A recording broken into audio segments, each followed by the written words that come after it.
Well, hello everybody and welcome back to the channel, friends. It's time for some more Saturday morning React Tunes, this time featuring Star Trek the Animated Series, Season 1, Episode 5, More Tribbles, More Troubles. I can't wait to see this one, friends. I'm almost positive this is where all of you had told me before, hey, stop watching the animated series, you'll ruin the original series for yourself because of this very callback, I believe. So my curiosity now is certainly piqued. I'm wondering if we have a Cyrano Jones reprisal, perhaps, making him, I think, the second reoccurring character next to Mud. I'm not sure. I will have to see, friends. Before we get started, if you could do me a favor, hit that like button, smash that subscribe, ring that bell for notifications. It greatly helps out a small channel and allows me to alert you next time it's time for some animated series. And of course, if there's anything that we do that you would like early or in its full-length format, the link to our Patreon is in the description. And if you're not a fan of Patreon, consider YouTube memberships. You'll get all of our episodes at least a day early. But my dear friends, all that is then and this is now, and now it's time for two things: sugary cereal and Star Trek the Animated Series. Prepare to engage maximum warp reaction. And away we go!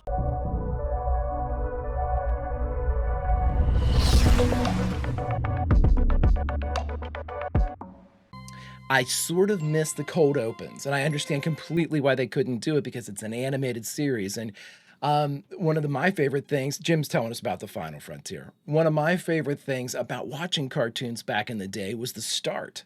You know, whenever the intro would hit and you would get like, you know, Masked Crusaders or you know, G.I. Joe or Transformers, Thundercats or something like that, you know, that got you started. And of course, you have to. This is something that definitely needed to be done. I do miss our cold opens though, because I always love seeing where they leave us at that intro cliffhanger and then taking us into the credits. But so far, so great with this show. I've been really enjoying the fact that it is geared towards both kids and Star Trek fans alike. A hell of a feat, something that I'm sure had to be, the studio had to be convinced over, but they did a great job. Fantastic job. Let's see what they have for us this time with more Tribbles, more Troubles. Oh, David, look at you coming back.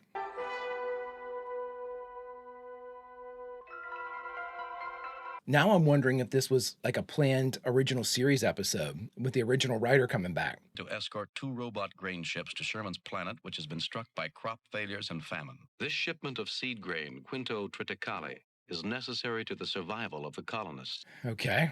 2 robotic grain ships, which actually look really cool. Sensors indicate the smaller vessel is a one-man scout ship of common design. They're firing on him. The scout ship looks kind of cool. Scotty, lock the transporter on that small vessel. We're going to rescue that pilot. Aye, aye, Captain. Lock him on. No, I'm confused. Which way is it to activate the transporters? I thought it was up to activate and down to turn off. You are violating Federation space. Identify yourself. Stop firing on scout ship. Now it's got a nacelle cracked and everything. Klingon battlecruiser. Identify yourself. I'm not sure they're going to, Jim. Woo! Splash 1. Scotty, have you got that pilot yet? I don't know, sir. That Klingon tactical. That blast decalibrated the integration parameters. Captain. What do you got, man? The new weapon. Spock. Some kind of field effect, Captain. It will hit us in precisely 4 seconds. That's the new weapon. No, what? Oh my god, he's still transporting the person. We have been hit by a kind of projected stasis field. Our matter-antimatter generators are disabled. We are paralyzed. It's like an EMP. The phases don't work, sir. The photon torpedoes will not respond either. The stasis field disables all higher-order field and warp functions. That's a hell of a weapon. This new Klingon weapon must be one of surprising power if it can immobilize a starship. No doubt. Scotty, did you get that pilot? I got him in the beam, sir, but I can't integrate him. The system's been discoordinated. Oh my god. He's got him in the beam when all those systems went... Ah, Captain Kirk. Release my ship. I'd be delighted to, Captain Kirk, if you will turn over the pilot of the little ship. The pilot is under our protection. He has committed ecological sabotage. If I have to take him by force, I will. The first Klingon to step aboard this ship will be the last Klingon. Oh, Alert, Mr. Spock. I'm afraid, Captain Kirk, you'll find your phasers no longer work. we already figured it out. Mr. Spock, I'm losing contact with our robot ships. They're not held by the stasis field and they're moving out of range. What was that? The robot ships, they're moving off. They still have power? We still control them? Affirmative, sir. Bring them back, Mr. Sulu. Have them ram the Klingon ship.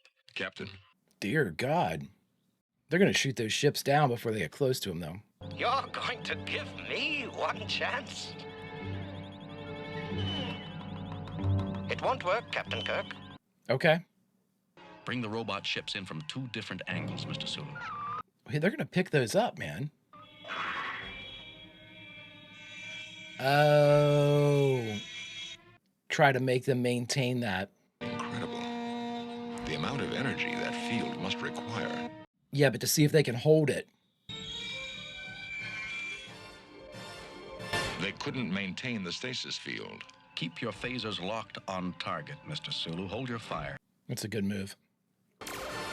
Yep. Apparently, their battle capacity is down. They only damaged it. Well, that's all they need to do. They're veering off. Sensors indicate their power cells are almost exhausted. They probably don't have the strength for a prolonged battle. Then let's take them. Can you integrate that pilot now? I think so, Captain. We'll be right there. Call McCoy. It's Cyrano. I saw the silhouette. Have you got him? Just putting them together now, sir. Just putting them together. See, yeah, pulling it down. Isn't that what? Cyrano Jones. And he's got Tribbles with him. Tribbles! Kill them all. With fire. I really like those robot ships. Our rescue effort has given us some knowledge of the new Klingon weapon and the presence of Cyrano Jones, intergalactic traitor and general nuisance. General nuisance. A safe Tribble would be a contradiction in terms. Tribbles are well known for their proclivities in multiplication. And they breed fast, too. Yes, Cyrano. They don't reproduce. Don't reproduce. I've had them genetically engineered for compatibility with humanoid ecologies. Okay. This is a Tribble predator. It's called a glommer. Glommer? Well, at least it's neat. Oh, well, just murdered 2 Tribbles. Klingons chasing you, Jones. How should I know? Klingons have notoriously bad tempers. You did something, dude. I can't understand at all why they got upset. What did you do? I only sold them some Tribbles. Sold Tribbles on a Klingon planet. Well, I didn't know it was a Klingon planet. Were there only Klingons around? Klingons like Tribbles even less. Then why were you there? According to our computer files, Jones, you're in violation of 3 Federation mandates and 47 local ones. Yeah. You're confined until we complete our mission. Dude, when are you gonna... I mean, you and Tribbles, man. It's not gonna work.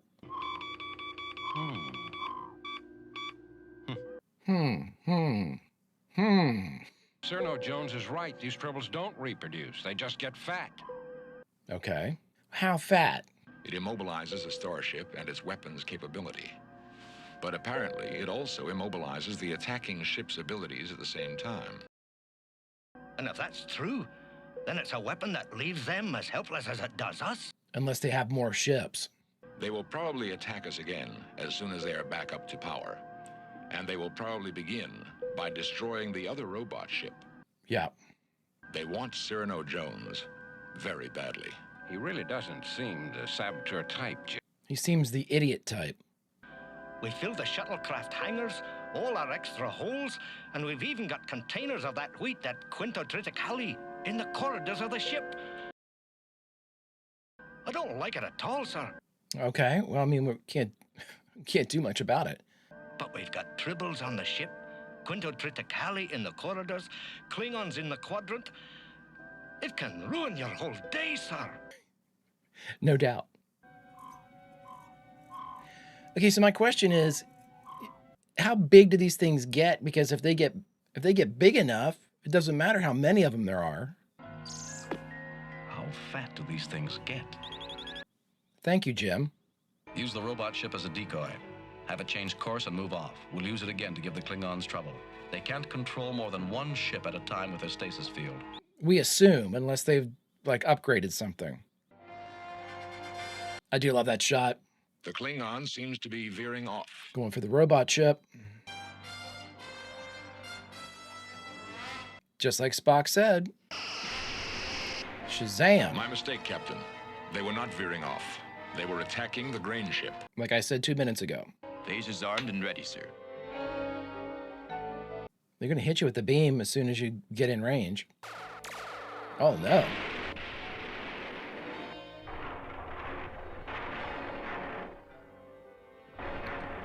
Of course. Guys, we have to figure out some way to... Yeah, see, these things are going to get too big. Fire one. Oh, they still work. Okay, I thought we got hit by the beam. They're running away. Very odd. They did not use their stasis weapon at all. Perhaps they haven't had enough time to recharge. It looked like they did. Scotty, put a tractor beam on it. We'll take it in tow. Captain, that could be exactly what they want us to... Slow us down. We're carrying the extra mass of the first ship's cargo, and now we have the second one in tow. That requires a great deal of power we won't be able to use in battle. That seems logical. Thank you. Captain Kirk, what can I do for you? Some, Dude. spick and flame gems? No. Captain, a harmless little tribble. What can they hurt? Harmless, maybe. Little... Ugh. Jones, is this the ecological sabotage the Klingons are so mad about? Captain, the Klingons are coming back. I know that we want to avoid this, but they're not phaser immune. Mr. Sulu, release the robot ship. I wonder why they didn't blow up the ships, though. For just that reason, the kind of hamstringing the Enterprise. Deflector shields up. Stand by photon torpedoes. And all non-combatants off the bridge. That's you, Cyrano.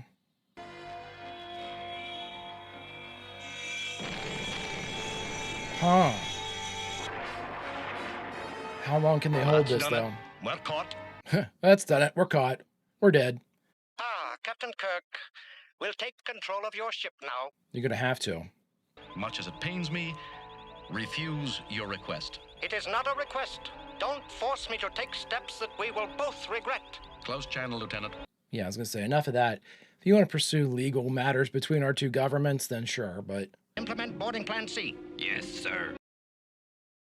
We're going to implement Emergency Defense Plan B. Plan B, sir? Mr. Spock suggested it. Boarding Plan C, Defense Plan... Boarding Plan C, Defense Plan B. Sweet Jesus! You don't know yet, do you? Know what? That we have immobilized your ship. Our instruments report nothing except some undue transporter activity and... Kirk? Tribbles? That's right. Cyrano Jones took a Klingon genetic construct, an artificial creature, from one of our planets. Oh, the Glomer. Okay. We need it in order to grow others from it. We needed to get rid of the Tribbles Jones sold before they completely overrun the planet. Why didn't you tell us that? Jones is not that important. We must have the Glomer. Glomer. Just say Glomer. Glomer. You can't do this to me. Under space salvage laws, he's mine. He is not, dude. Well, at least we can report the stasis field is not as effective a weapon as we thought. It's pretty effective. And takes too long for the Klingon ship to recover to make it practical. Unless 3 attack you. He may have kept the Tribbles from reproducing, but he didn't slow down their metabolism. You see, they're not just giant Tribbles, they're colonies. What do you mean? Why does that sound gross? The engine room is filled with Tribble. Well, we can do something about that. The Glomer can't eat them anymore. He did it to us again. That tin-plated, overbearing excuse for a Damn. starship captain.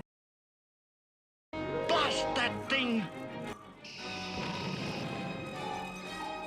Oh, that's what he means by colonies. Say you didn't get this one, Bones. Oh, yes, I did. But it hasn't. Someday I'll learn. If we've got to have Tribbles, it's best if all our Tribbles are little ones.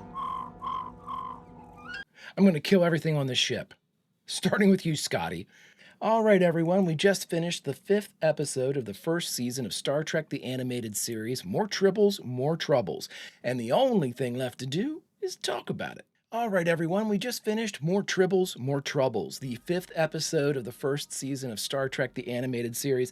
This one was cute. Again, I didn't think going into the original series that I would like the Trouble with Tribbles as much as I did, but I loved it. I thought it was such a great, to me, that defines like the comedic Star Trek, it just absolutely leaned into it. I thought it was hilarious without being disrespectful to the series. I thought it compromised our crew members, especially Jim, without making him look weak or incompetent, like as it could easily have gone. You know what I mean? The Klingons were made to look that way a bit, but at least our heroes emerged a bit unscathed from that. Now, with this one, we had a similar problem as, obviously the troubles that are Tribbles is that, when you get too many of them, and in this instance, it wasn't necessarily we had too many of them, it's just the ones we had were getting bigger and bigger and bigger, which is the same problem. If you have a normal-sized Tribble that can immediately, I forget what the rate of reproduction was, but, can be 17 Tribbles that time tomorrow, and then 17 more from those 17 or whatever it was. They're going to take up the same amount of space as a growing Tribble. So again, it was a similar problem that I thought was really well done. The idea too that it was the Glommer that was the Glomer or whatever it was, that was the what the Klingons were really after. That was a neat little swerve. Again, because they just mentioned Cyrano Jones the entire time, and Cyrano kind of mentioned in passing that he had found this predator that could take it out. There's not necessarily any type of link between the predator initially that Jones gave us and the Klingons or their empire or the fact that it was stolen from them or it was engineered by them, none of that.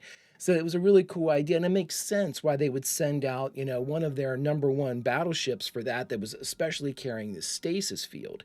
It makes sense, especially if, they know what trouble that these Tribbles can do, they would definitely need to have the Glomer, God, I Swiss cheese brain, in the position to make sure that nothing like that would happen to like a vital asset or a military outpost or another ship or something like that.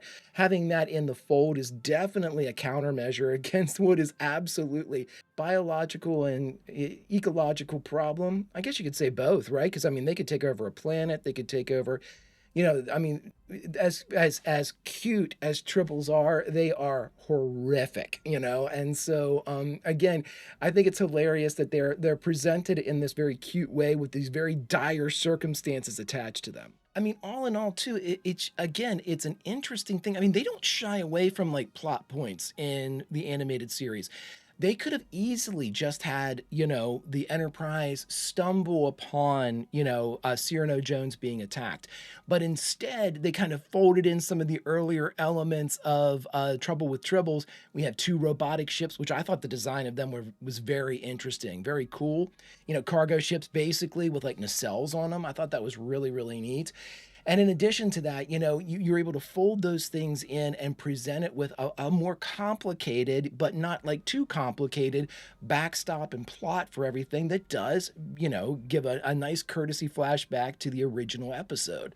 And in so doing that too, it gives more of an experience to the Star Trek kind of universe with this. You get the robotic ships, you get to see Jim and crew in action. Spock makes the call that, hey, they're going to go after that robotic ship, and they do. And again, it's little things like that when you you string them together inside the narrative of an episode, it allows the characters to be built upon, even if it's not serialized. And by that, I mean, if a kid had just started to watch the animated series and didn't have any context to the originals, much like I did whenever everyone told me, no, stop doing that. It was very interesting because, even just watching this episode, the takeaway from this is, man, Spock got that right.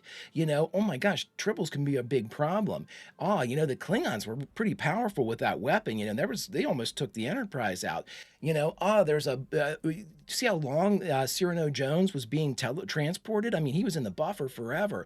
There's all these little elements that they play into the what is a comedic episode that really builds upon the Star Trek lore that you can take away from it. And I think that's an incredibly interesting and an ingenious way to be able to give everybody the correct, idea of these certain characters and events to take it with them forward. Again, Spock's the easiest one to always look at because, if you've watched the original series, like I've said numerous times, and I'm late to the party with this one, but Spock is the greatest Starfleet officer that ever existed. I mean, if you want anybody to take on any type of situation, accept no substitute. Spock is the best of the best. And so, if you don't know that from the original series, it's up to the animated series to reinforce that at every conceivable avenue. And so they've done so without kind of being heavy-handed with it. I mean, we saw in the Lorelei signal, being able to reach out and mentally communicate with Christine basically saves the day or gets the day saving started. I mean, Uhura and everyone were already on planet, but, kind of helps guide certain things. And you're like, oh man, Spock. Spock was like, hey, I'm a little bit stronger than everybody else in that episode. I'm going to go ahead. Again, just builds upon the mythos that is Spock. And in this one, we had a slightly kind of a less of a overt one where he said, hey, they're going to go after that grain shipment first. Bam, they went after the grain shipment first. It just reinforces quickly what we already know about Spock is he's incredibly proficient. I mean, I'm very happy with the animated series, and I think that the main reason is because of what we've just talked about. This is a continuation, and you have these original writers coming back and making these. So they're writing with this. It's not like David Gerrold is sitting there going, you know what? I'm going to write this one shitty. I'm going to this is animation, so I'm going to write it differently. That's not how it works. I question whether or not this was maybe potentially like a sequel, sort of like how we had Mud come back. I'm wondering if this wasn't something that they wanted to do in live action, that they were able to kind of fold and probably truncate a bit down into the animated format and the animated time length. Because again, we've had Margaret Arman, all these people coming back, Peebles, all these people coming back to write these episodes. But I certainly don't think that any of these writers are making accommodations for animation or the fact that their audience is certainly going to be at least skewing a little bit younger than it did with the original series. They're simply writing Star Trek. Friends, if you could do me a favor, hit that like button, smash that subscribe, ring that bell for notifications. It greatly helps out a small channel, and it allows me to alert you next time it's time for some Star Trek the Animated Series. And of course, if there's anything that we do that you would like early or in its full-length format, the link to our Patreon is in the description. And if you're not a fan of Patreon, consider YouTube memberships. You'll get all of our episodes at least a day early. But my dear friends, all that is then and this is now, and now it's time to say goodbye from Star Trek the Animated Series. So where should we say goodbye from? Well, friends, I say we say goodbye from the moment that we would all dread, the moment that somebody on the Enterprise will hear these words coming from probably Captain Kirk. It could be somebody else, but we'll stick with Kirk. As you and I, we are members of the NCC 1701. We don't get as much camera time as I would like, but we're there. We are crew members, and we are proudly serving upon the flagship of the Federation. But friends, on this day, we might not be as proud because the call goes out, our names are mentioned, and the detail we are assigned, Tribble cleanup. Friends, until such time as we take to the animated skies again, Vulcan roll, and I'll see you.